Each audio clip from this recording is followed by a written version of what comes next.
Hi, I want to talk to you today about the fillings that are in your mouth. I want to talk specifically about dental amalgam, or silver fillings as they're commonly called.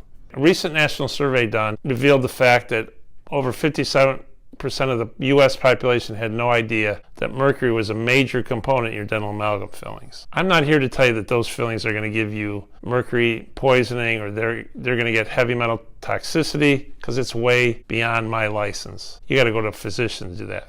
But I am here to tell you what's in it so that you can make an informed decision about the materials that are going to be in your mouth and what you're going to be exposed to.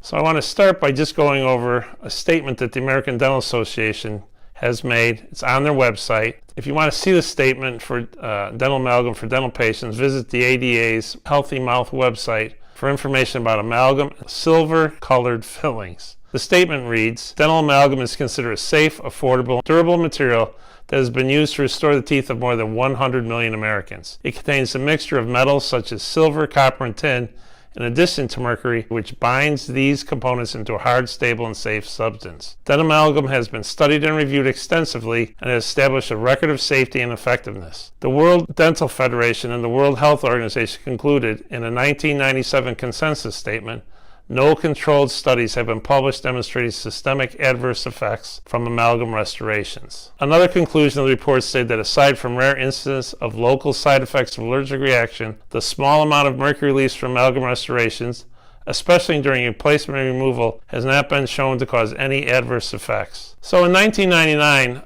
a dentist in Shelbyville, Tennessee, Dr. David Barnes, sued the major manufacturer of dental amalgams in the country, Kerr Manufacturing. He started to develop physical symptoms of mercury poisoning, so he sued the manufacturer, claiming that they put he and his staff in harm's way. They started off in the state court and eventually went into the federal court, and after 6 years, he lost the case.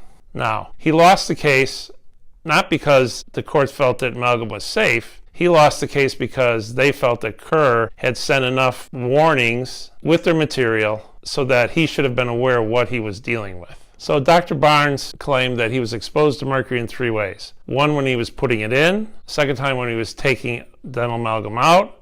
And the third was that it was in the air in the office. So that, if you imagine when you're removing a dental amalgam, it's like when you're sawing wood, there's sawdust in the air. So he was claiming that what they call a particulate, the amalgam particulate, which is like sawdust, was floating in the air and they were breathing it. So he submitted experts to testify against the medical, dental, and health effects of dental amalgam. Typically in these cases in the past, the American Dental Association has ridiculed this science, saying it's not thorough, it's not reliable, it's not valid. In this case, the 6th District Federal Court found that, in fact, those studies were admissible and were reliable and were valid. They accepted them despite Kerr trying to get them thrown out for that reason.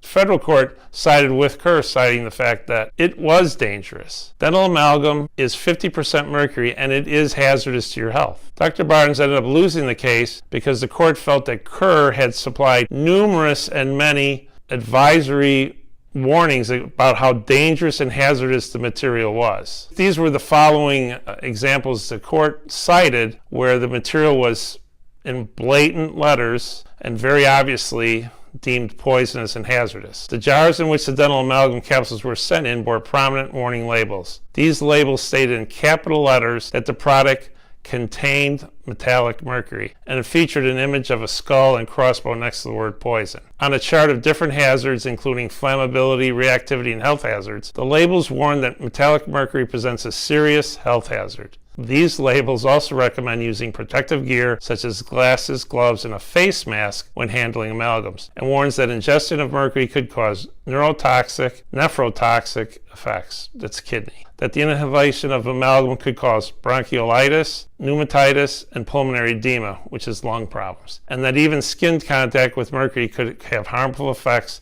including redness and irritation to eyes and skin. Furthermore, each jar included an insert with directions and additional warnings. After instructions on how to use the product, the word warning appeared in bold capital letters, followed by the following paragraph about the dangers of and appropriate precautions against mercury exposures. Alloy amalgam contains product containing mercury. Since mercury is a potentially hazardous substance, proper care should be taken to prevent exposure to mercury. These preventable measures include the wearing of gloves, good ventilation, the use of an enclosed amalgamator. An amalgamator is like a mixer. The amalgam comes in a little capsule and you have to shake it up to mix the materials together. Proper disposal of capsules once they have been activated and used. The use of mercury exorbitant chemicals in the event of a spillage, because infrequently capsules may leak mercury, and as a consequence the above precautionary measures should always be utilized. A third warning that was included was in the material safety data sheets. They're like 8.5, 11 sheets that come with the product. They're regularly updated. The MSDS, or Material Data Safety Sheet, for the dental amalgam capsules described mercury as a hazardous ingredient and stated that chronic mercury poisoning could cause nervous irritability, weakness, tremors, gingivitis, and graying of the lens of the eye. The MSDS also echoed the label's warning that mercury could aggravate kidney disorders or be nephrotoxic. Dr. Barnes retained expert witnesses who testified on Dr. Barnes' behalf concerning the admissibility of Dr. Barnes' scientific and medical testimony on the basis that it was not supported by valid and reliable published science. The trial court ruled that the supporting science was valid and reliable and overruled Kerr's motion. Dr. Barnes argued that the Kerr warning addressed only mercury, not mixed dental amalgam. The Sixth Circuit Court held that the warning sufficiently notified Dr. Barnes that the mixed dental amalgam was dangerous. The court noted the label on each jar of dental amalgam capsules featured not only a skull and crossbone next to the word poison, but also a list of illnesses including bronchiolitis, pneumonitis, pulmonary edema, redness, and irritation to the eyes and skin. Likewise, the court noted the material safety data sheet provided to all dentist buyers warned that chronic mercury exposure could lead to nervous irritability, weakness, tremors, gingivitis,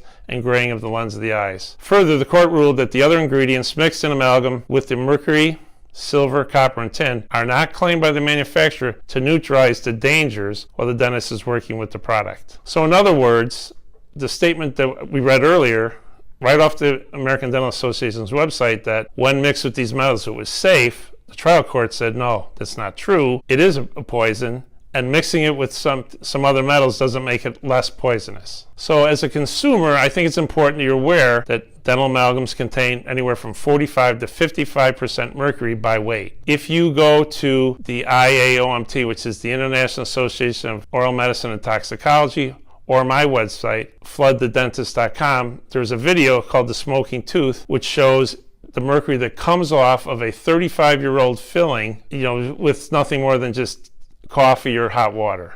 You're exposed to this mercury every time you eat or chew or drink a hot liquid. As a consumer, you have to make a decision of what you want to put in your mouth. I hope this is helpful. And, if you have any questions, you can visit my website, or you can feel free to call and make an appointment. My contact information is listed below, as well as a link to the video at my website.